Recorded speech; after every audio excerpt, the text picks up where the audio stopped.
Alright, debunking the power tool that is known as Santos Bonanci, freaking little cuck, freaking soy boy, freaking pansy ass flat earther who can't accept comments on his video, doesn't like anyone challenge his belief because he's just disgusting, grotesque, freaking human.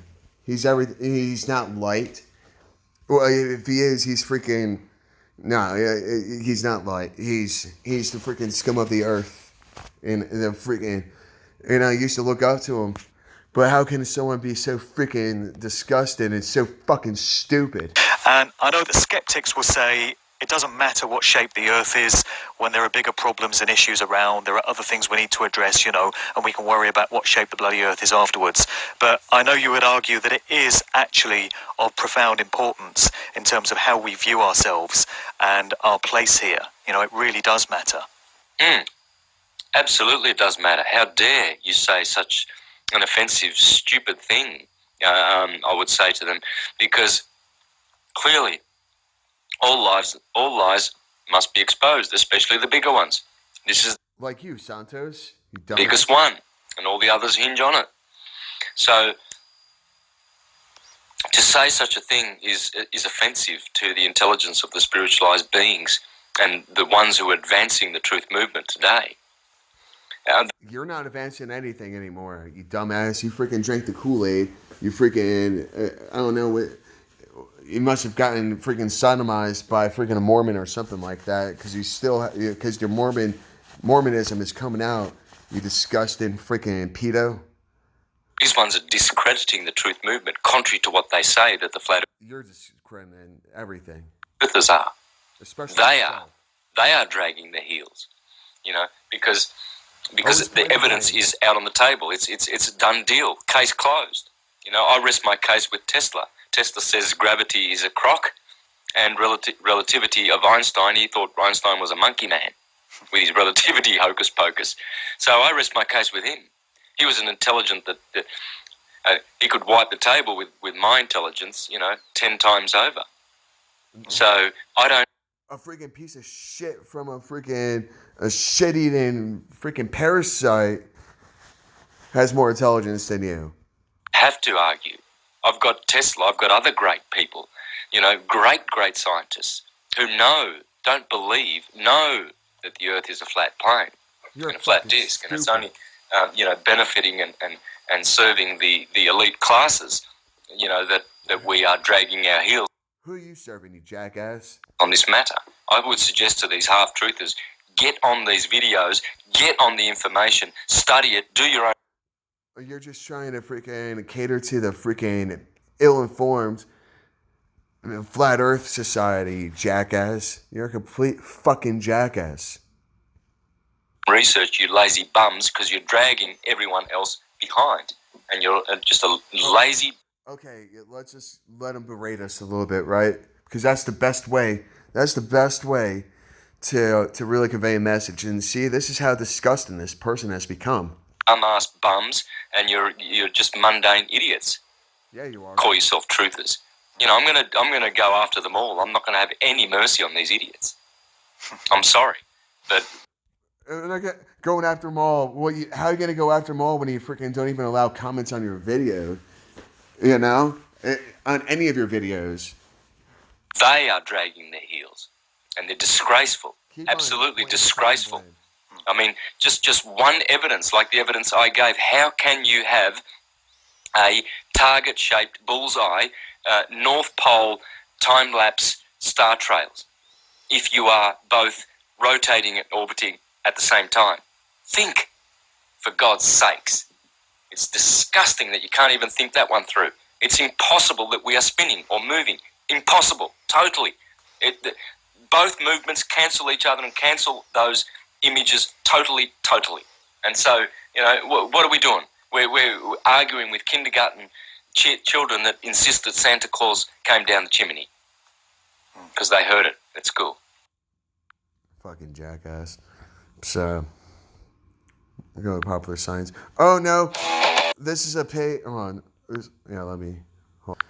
I mean, granted, popular science, of course, they're going to shield because they're going to hide the flat earth from everybody,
I mean, and that's the thing, where's the flat earth proof? Here. Fucking stupid power tool Santos Bonanci. Flat earth.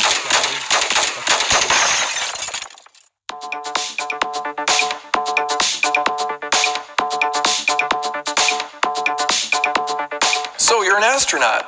Indeed I am. I don't know if you noticed, but obviously an astronaut. Yeah, I see that. You don't really need the astronaut thing here. I mean, I have oxygen. Well, you can never be too careful, Christopher. It's Jason. Whatever. Plus, the ladies love it.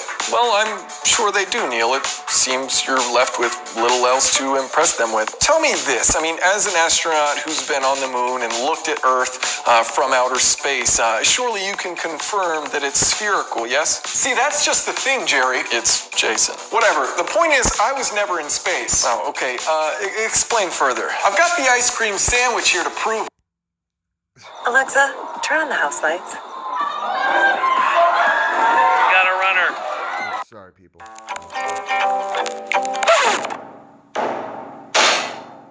Number 10. All the other planets and stars we've ever seen are round, and there's no reason to indicate that the Earth should be any different. Number 9. Time zones. Day and night happen at different times at different places on Earth. In fact, it's always day somewhere and night somewhere else. Number 8.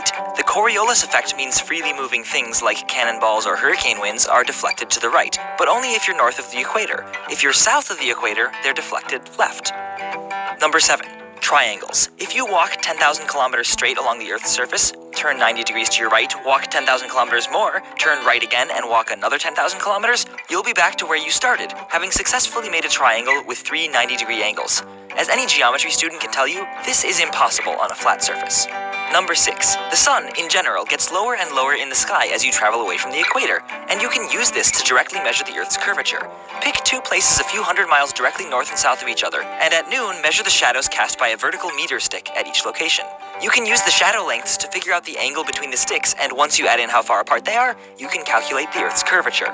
Number 5. The stars at night change as you go north or south. For example, Orion is upside down if you're in Australia. Number 4. Ferdinand Magellan, and many people afterwards, circumnavigated the Earth. That means he left headed west, continued going west, and came back to where he started, still going west. Actually, Magellan was dead, but one of his ships, led by Juan Sebastian Elcano, finished the journey. If you head west and circumnavigate the Earth yourself, you'll be able to tell because you'll observe 1 fewer sunrise than everyone who stays at home. Number 3. The horizon. Ships on the ocean or tall Chicago buildings viewed over Lake Michigan disappear bottom first. And you can see the sunset twice if you watch it lying down and then quickly stand up. The simple fact is, if the Earth were flat, there wouldn't be a horizon beyond which things could disappear. So from across Lake Michigan, you'd be able to see all of Chicago, as well as the Rocky Mountains. Number 2. During a lunar eclipse, the shadow of the Earth on the moon is curved. And number 1. We know the Earth is round because we have photographic evidence. You fucking power tool, fucking Santos Bonanci, you want to call me a fucking cunt? I used to believe in you. You fucking shill, jackass motherfucker. Go fuck yourself.